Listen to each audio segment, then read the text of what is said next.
आज की कहानी बहुत ही रोचक है, जो बच्चों की सबसे पसंदीदा कहानियों में से एक हो सकती। यह कहानी आपके बच्चे के अंदर बौद्धिक परिवर्तन ला सकती है, जबकि इस कहानी के माध्यम से आपके बच्चे के अंदर सोचने और समझने की प्रवृत्ति में बदलाव दिख सकता है। यह कहानी बच्चे के मनोरंजन के साथ साथ सही और गलत में अंतर करने में सहायक सिद्ध होगी, जो कि इस प्रकार है। ब्राह्मण का परिचय। भरतपुर नामक गांव में हरिराम नाम का एक पंडित रहता था, जो बहुत विद्वान और ज्योतिष था। उसके पास दूर दूर से लोग अपने भविष्य को जानने के लिए आते थे।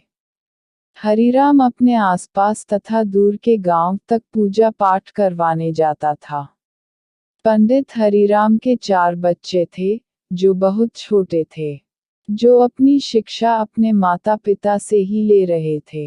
एक दिन पंडित हरिराम भोजन कर रहे थे, तब उनकी पत्नी जानकी ने बोला, स्वामी, अब तो हम लोग धीरे धीरे बूढ़े होते जा रहे हैं और हमारे बच्चे बड़े हो रहे हैं, जिनको हम कब तक ऐसे घर में शिक्षा देते रहेंगे।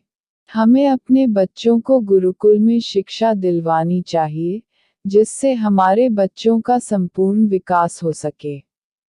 पंडित जी ने बोला, हाँ जानकी, आप ठीक कह रही हो, आज मैं गुरुकुल जाकर अपने बच्चों का दाखिला करवा देता हूँ, क्योंकि अब मुझे भी अपनी जजमानी में पूजा पाठ करवाने में कठिनाई होती हैं। अगर मैं घर पर बैठा रहा, तो हमारे घर का खर्च कैसे चलेगा? जबकि यदि हमारे बच्चे ज्योतिष विद्या सीखकर हमारे साथ पूजा पाठ करेंगे तो हमारे घर की आय दुगुनी हो जाएगी। पंडित के बच्चों की शिक्षा। अगली सुबह पंडित हरिराम अपने 4 बच्चों को लेकर गुरुकुल गए। वहां पर कुछ साधारण से सवाल जवाब के बाद 4 बच्चों का दाखिला हो गया। 4 बच्चों ने खूब मन लगाकर ज्योतिष विद्या ग्रहण की और उनकी पढ़ाई पूरी हो गई। अब बच्चे बड़े हो गए थे, जो कि अपना हाथ अपने पिताजी की जजमानी में बटाने लगे। पंडित जी के 4 बच्चों में तंत्र तथा ज्योतिष विद्या का अथाह ज्ञान था, जिसके कारण उनकी ख्याति दूर दूर तक प्रसिद्ध हो गई थी। पंडित के बच्चों की प्रशंसा सुन उस साम्राज्य के राजा ने अपने दरबार में पंडित के 4 बेटों को आने के लिए आमंत्रण भिजवाया।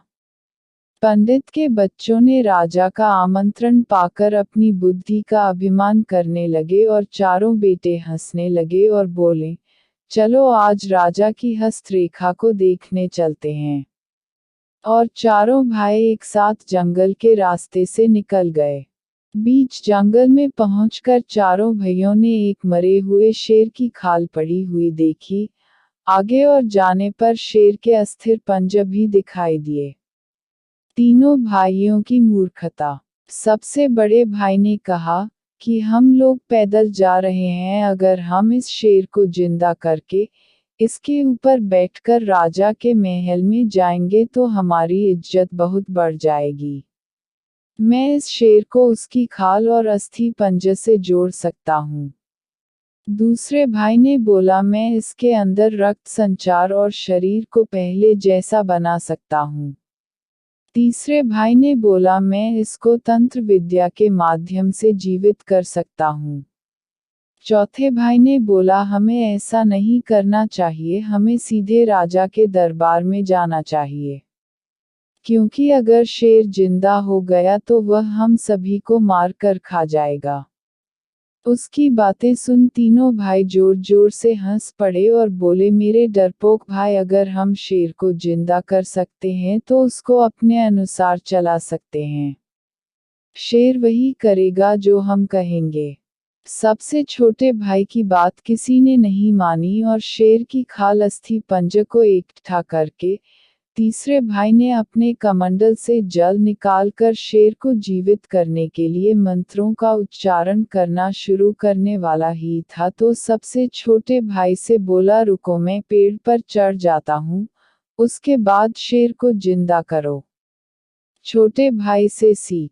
सबसे छोटा भाई पेड़ पर चढ़ जाता है और तीनों भाई अपनी तंत्र विद्या से शेर को जिंदा कर देते हैं। शेर उठ खड़ा होता है और दहाड़ मारकर तीनों भाइयों को एक एक करके खा जाता है। यह सब पेड़ के ऊपर चढ़ा छोटा भाई देख रहा होता है, जो अपने मन के अंदर बहुत दुखी होता है। शेर के जाने के बाद छोटा भाई पेड़ से नीचे आकर देखता है तो सिर्फ हाड़ मांस के लोथड़े दिखते हैं। वह तेजी से अपने घर की तरफ भागता है और घर जाकर सारा दृष्टांत अपने माता पिता को सुनता है। देखते ही देखते पूरे गांव में हाहाकार मच जाता है और पंडित हरिराम और उनकी पत्नी यह सदमा बर्दाश्त न कर सके और दिल का दौरा पड़ने के कारण दोनों की मृत्यु हो जाती है। कहानी से नैतिक सीख, हमें अपने बुद्धि और विवेक के साथ काम करना चाहिए, क्योंकि जब शेर जानवर होकर अपना स्वभाव नहीं बदल सकता, वह पहले की तरह ही शिकार करेगा। तो हमें अपनी विद्या का प्रयोग ऐसी जगह क्यों करना चाहिए, जो हमें हानि पहुंचाए।